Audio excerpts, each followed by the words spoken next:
on va noter quelques points. Le premier point qui marque la nouveauté de vie, c'est un changement de comportement. C'est assez clair.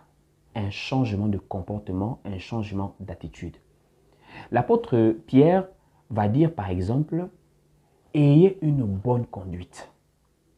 Et on va lire ce passage. Allons-y pour le livre de 1 Pierre, chapitre 2, au verset 12. Il est écrit ici, ayez au milieu des païens une bonne conduite, afin que là même où ils vous calomnient, comme si vous étiez des malfaiteurs, ils remarquent vos bonnes œuvres et glorifient Dieu au jour où il les visitera.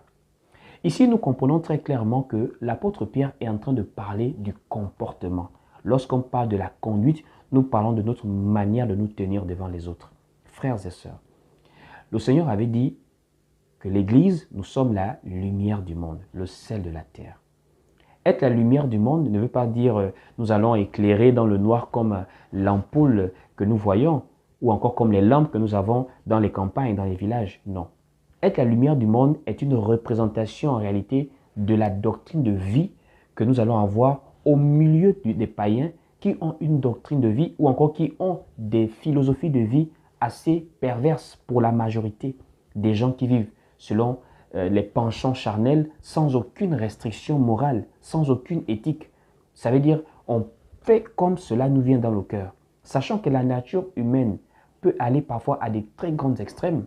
Voici pourquoi l'apôtre Paul va le dire clairement aux Philippiens, que nous sommes des flambeaux qui brillent dans le monde au milieu d'une génération perverse.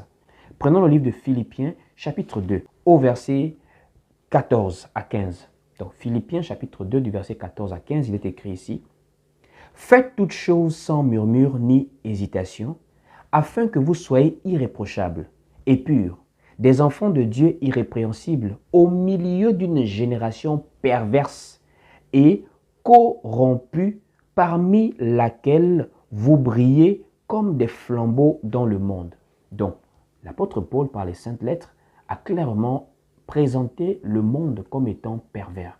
Aujourd'hui, quand nous remarquons les comportements des hommes, il faut clairement dire que les limites sont de plus en plus repoussées.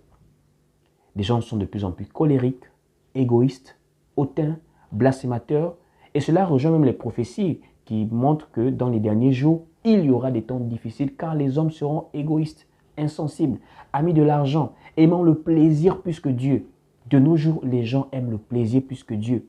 Les gens se livrent à toutes sortes de penchants. Les gens n'ont plus de limites. C'est dans cela que nous sommes maintenant la lumière du monde.